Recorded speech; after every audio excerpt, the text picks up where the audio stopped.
Welcome to Storytimer at Large, Larry Suel.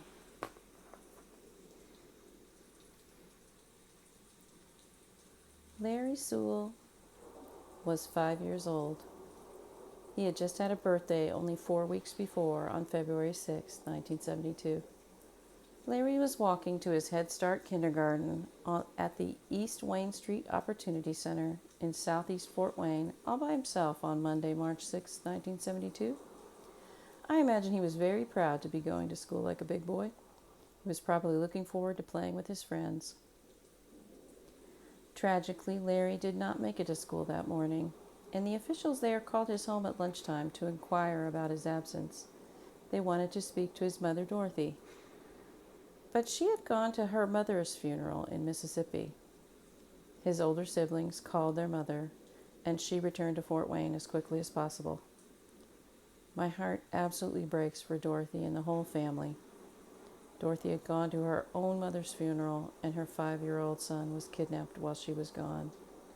One cannot imagine the level of anguish and terror.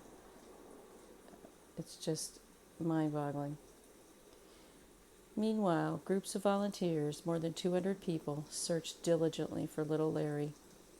Those volunteers found Larry on Wednesday, March 8, 1972, just a few blocks from his home.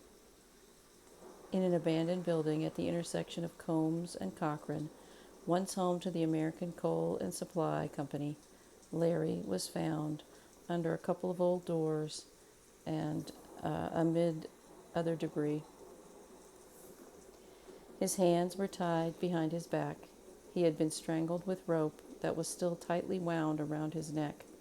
He was lying face down and was fully clothed.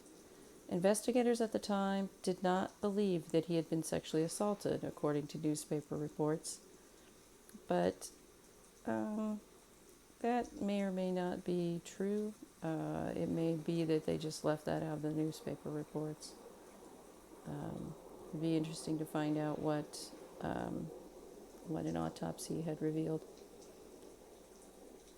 The American Coal and Supply Building is next to the Maumee River. It's been home to many, many businesses in the decades since 1972. Was this killer someone from the neighborhood, or was this the work of a stranger?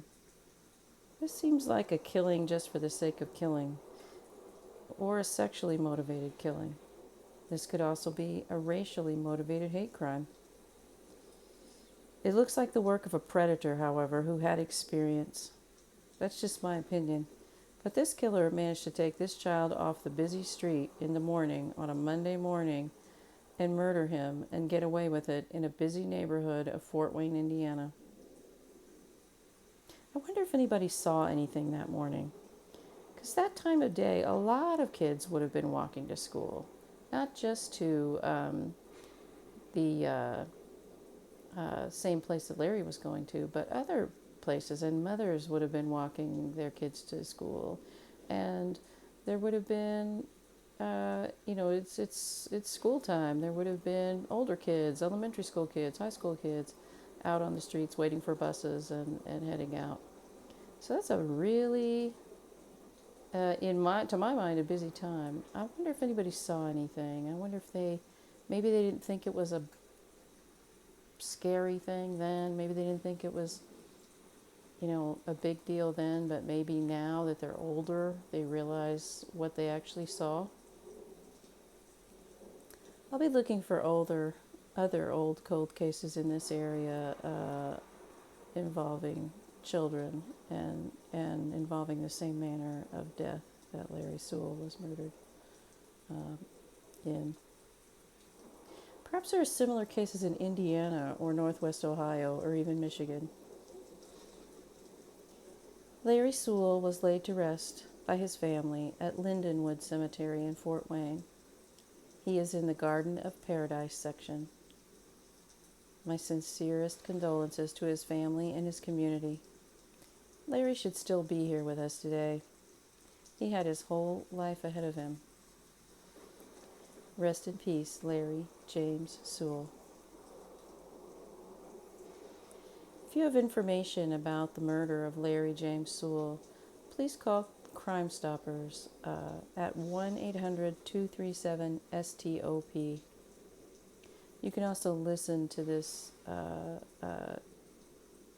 on YouTube as you're doing right now. Share this link.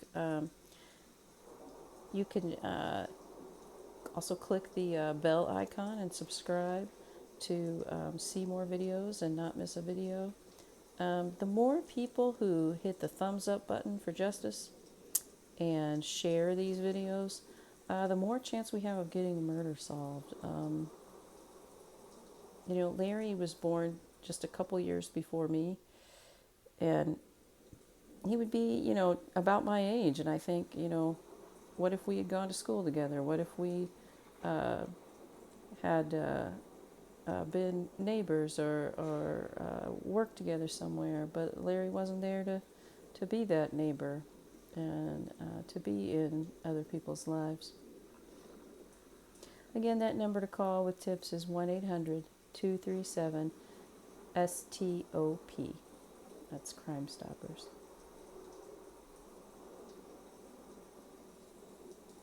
Thank you for listening.